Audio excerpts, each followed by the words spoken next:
Pour ne rien manquer, abonnez-vous maintenant. Sud Radio, le Grand Matin Week-end, 7h-10h, Jean-Marie Bordry. Soyez tous les bienvenus dans le Grand Matin Week-end sur Sud Radio. Il est 9h08 sur la France et c'est le jour d'après en Russie. La mutinerie des mercenaires de Wagner d'Evgeny Prigojine a fini par tourner court. Les mercenaires ont fait demi-tour en fin de journée hier. Evgeny Prigojine qui se dirige a priori vers la Biélorussie et qui ne sera pas inquiété par le pouvoir malgré sa rébellion ouverte contre Vladimir Poutine. Jusqu'à quel point Vladimir Poutine est affaibli ce matin? On en parle avec notre invité Jean-François Colosimo. Bonjour à vous. Bonjour. Bienvenue sur Sud Radio, historien, philosophe, auteur de ce livre, La crucifixion de l'Ukraine, publié chez Albin Michel. Vous l'avez publié en septembre dernier. Absolument. 9 mois plus tard, ce sont les bourreaux qui s'entre-dévorent. Comment on a pu en arriver là aussi vite? Parce que je crois qu'on a toujours sous-estimé la dimension, en fait, la constitution mafieuse du régime actuel en Russie. C'est une alliance tout à fait inédite entre des archéo-espions et des néo-oligarques. Et en fait, ce petit monde tient entièrement la Fédération de Russie à son propre profit. Eh bien, voilà, on a assisté, je dirais, à une guerre des gangs. C'est ce à quoi on a cru assister, en tout cas hier. Vladimir Poutine, qui est apparu hier matin, on en parlait en direct sur Sud Radio, le teint livide, le visage grave, dans un discours presque crépusculaire, trahison, coup dans le dos, et qui évoque 1917, la révolution russe, en la regrettant, disant qu'elle avait entraîné pendant la Première Guerre mondiale une perte de territoire, une destruction du pays. On n'a pas moins optimiste que ça comme discours. Oui, bien sûr, mais surtout, vous voyez, selon les informations que j'ai, qui sont tout à fait crédibles, de vos homologues et camarades journalistes russes en exil, Poutine a réellement fui Moscou, n'est-ce pas? Il a pris un avion et a fui Moscou. Et là, on voit d'un coup que c'est un peu randonnée complètement extravagante de Prigojine, fonçant sur la capitale, n'est-ce pas? Avec quelques milliers d'hommes. Avec quelques milliers d'hommes, dans ce pays dégarni de toute protection. Eh bien, il s'est avéré que Poutine, qui est à la fois l'arbitre, le masque, le représentant, mais aussi le principal bénéficiaire de ce système, encore une fois, de grande corruption, de kleptomanie organisée au sommet de l'État, eh bien, Poutine est apparu n'être même pas le protecteur de lui-même, n'est-ce pas? Donc vous êtes et là, l'image est évidemment terrible. Elle est terrible parce qu'elle instille le doute dans le clan. Et en tout cas, sur la solidité de ce régime, vous êtes vraiment en train de nous dire que le moment de flottement auquel on a assisté lorsqu'on a su que des avions du Kremlin étaient partis vers Saint-Pétersbourg depuis Moscou, c'est vraiment le président de la Fédération de Russie qui avait quitté la capitale. Il semble que véritablement cette hypothèse soit tout à fait crédible. Et en attendant, ce qu'il y a de sûr, c'est que son discours trahissait une inquiétude maximale. Puisque vous voyez bien que son discours, tout de suite, a écarté toute possibilité de négociation avec Prigojine. Alors, que s'est-il passé? Que s'est-il passé? L'hypothèse la plus recevable, la plus consistante, la plus convaincante, là encore, selon plusieurs journalistes russes... en Russie, ou à côté de la Russie et qui restent informés, c'est que vous savez que Prigojine a dit qu'il venait venger le raid aérien, le bombardement que l'état-major avait décidé contre ces mercenaires.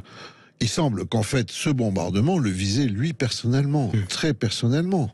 Donc il est allé demander des comptes au boss, n'est-ce pas? Ce boss avec lequel, semble-t-il, n'avait plus de communication directe depuis plusieurs mois. Alors là aussi, pourquoi? Parce qu'il y a le Prigojine, évidemment, ce cuisinier de cour devenu un chien de guerre enragé, au point de se retourner contre son maître. Un condottière. Mais ce Prigojine-là, militaire, cache en fait un Prigojine politique qui, une fois la guerre finie, compte bien devenir le représentant de l'aile la plus chauvine de l'opinion russe. Donc il est rentré en rivalité politique avec Poutine. Poutine l'a lâché. Le coup mortel a échoué. Et voilà qu'il est venu faire sa démonstration de force et d'invincibilité. Je dirais que le meilleur indice que cette hypothèse est la bonne, c'est que vous voyez son discours de la fin sur le fait que lui n'a pas versé de sang russe, qu'il ne faut pas verser de sang russe. Il ménage l'avenir. il ménage l'avenir, il a certainement obtenu des garanties. En tout cas, la garantie, c'est sa propre vie, puisqu'il est censé partir en Biélorussie. Après la médiation, pour l'instant, du président Loukachenko, le président biélorusse. Comment on peut imaginer qu'après une rébellion ouverte sur les autoroutes russes en Mondovision, le pouvoir russe accepte ne serait-ce que de ne pas poursuivre l'auteur de cette rébellion, son inspirateur? Parce que d'abord, réduire à néant 25 000 hommes... dont on a besoin. Des criminels endurcis, sortis de prison. Ou d'anciens soldats. Ou d'anciens soldats qui, eux, sont des criminels de guerre avérés. Créer un deuxième front, un front intérieur. Ajouter une guerre civile à la guerre extérieure. Tout ça semble totalement irréaliste. Et on voit en fait dans quel état est réel est le pouvoir russe. Le problème que nous avons eu, nous, c'est que nous nous sommes concentrés, parce qu'évidemment il y avait une dimension quasiment spectaculaire, surréaliste. Premier coup d'État ou tentative de coup d'État en Russie depuis 1991, on y avait assisté aussi à l'époque. Absolument, absolument. Mais vous voyez que c'est précisément ça, c'est que en 1991, c'était attardé sur le carteron de vieux soviétiques face à Gorbatchev. Je le rappelle, c'était des membres du KGB, l'aile dure du régime mourant de l'Union soviétique. Qui ne voulait pas dissoudre l'Union soviétique, ce à quoi Gorbatchev était prêt, ce qui s'est fait. Mais on a oublié le troisième homme.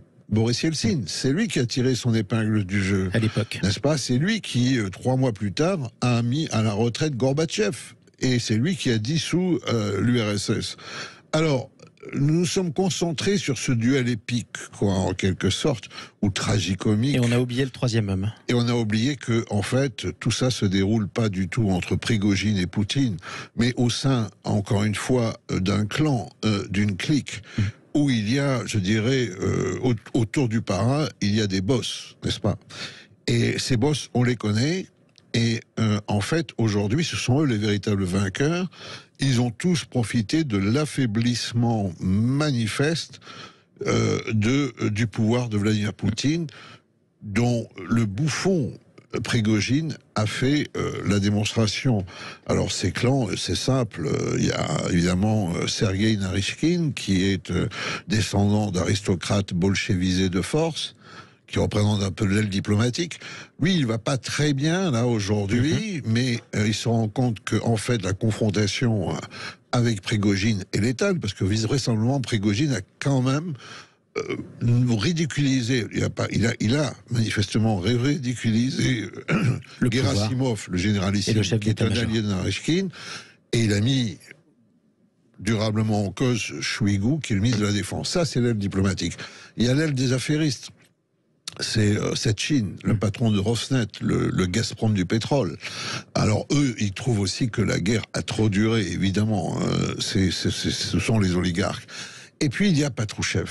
Nikolaï Patrouchev, le vieux compagnon de route de Poutine, l'homme qui dirige réellement le Kremlin, l'administration, les services, et dont le fils Dimitri, qui est le ministre de l'Agriculture, à 45 ans, a été éduqué à Harvard, et finalement ferait un bon visage pour une Russie réconciliée avec le reste du monde. Mais c'est vrai qu'on avait mis du temps à voir émerger Vladimir Poutine avant qu'il ne devienne rapidement président de la Fédération de Russie. Merci pour cet éclairage. Merci à vous. Jean-François Colosimo. Je rappelle ce livre que je vous recommande d'ailleurs, 1000 ans de guerre de religion en Europe, parce que c'est ça qui est sous-jacent dans cette guerre en Ukraine, une frontière entre un monde catholique et un monde orthodoxe.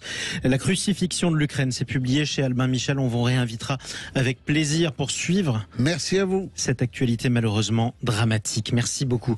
9h16, presque 9h17 sur Sud Radio. Restez